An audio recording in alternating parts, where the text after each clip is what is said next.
C'est à vous, Guillaume. Oui. Rasseyez-vous, André, rasseyez-vous, André. Calmez-vous, André. Ah, je suis impressionné, c'est une œuvre qui vient de se faire en instantané. Oh, et voilà, une quoi. œuvre. Mais si, c'est vrai. Oh non, c'est pas une Hop, hop. C'est vrai. Mais écoutez, Charline, John Fitzgerald Kennedy, Salvador Allende, Martin Luther King, François Fillon. Quelle est longue la liste des martyrs de la liberté, victimes. Excusez-moi, c'est la gorge serrée que je prends la parole aujourd'hui. Victimes de la barbarie des hommes, des hordes de magistrats radicalisés, fanatisés, qui ont porté allégeance au code pénal, sont lâchés dans les villes, dans les campagnes, la justice aveugle frappe au hasard, tel Gilbert Montagnier dans une salle de kickboxing.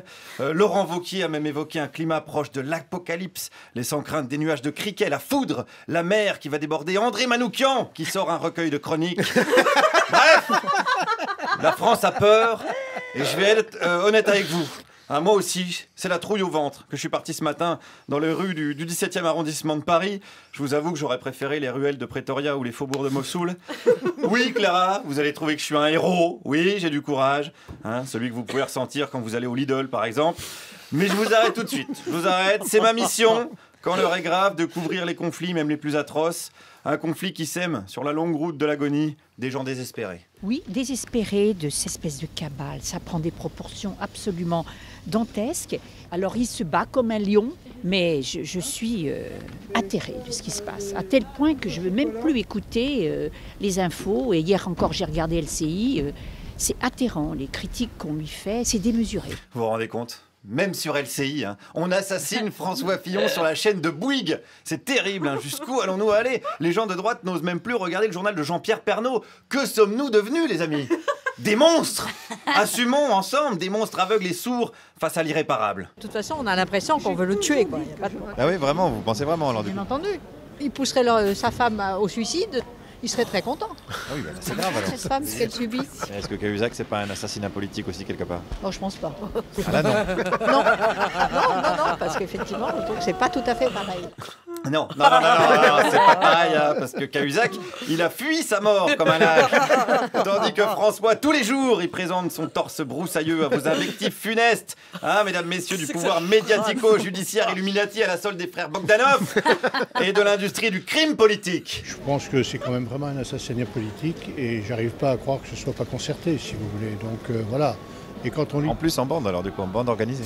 Je pense que c'est en bande semi-organisée. Oui, les fameuses bandes semi-organisées, les brigades du semi-crime, des semi-barbares qui sèment la semi-terreur, mais qui nous poussent dans cette situation de totale guerre civile, n'est-ce pas, monsieur ? Oui, et puis les juges Haillon, il ferait mieux de regarder droit devant.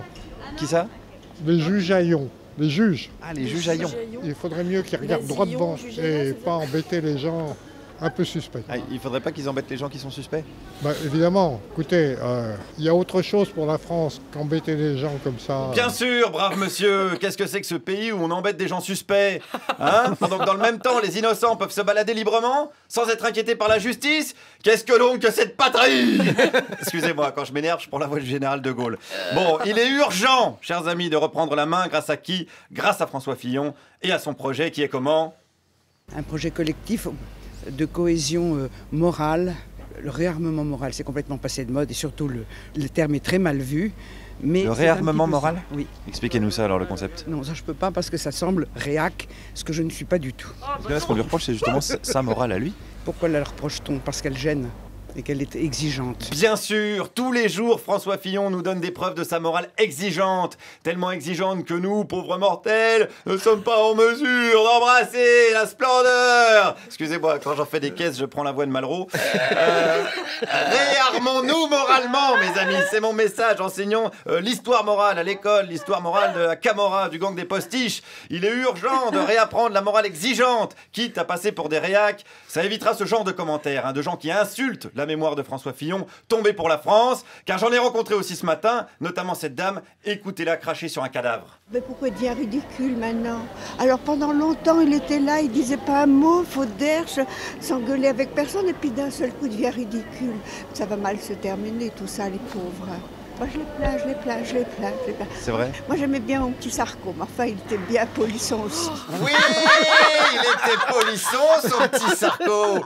Mais il avait aussi une morale d'une haute exigence, rappelons-le. Hein, et à ceux qui disent que si Fillon est mort, c'est pas un assassinat politique, mais un suicide politique, je leur dis taisez-vous! Taisez-vous! Excusez-moi, quand je dis de la merde, j'ai tendance à imiter Finkielkraut. Guillaume Meurice était avec nous. Merci Guillaume. Non, il n'est plus vraiment avec nous. On l'a perdu. On l'a perdu. Coco, restez.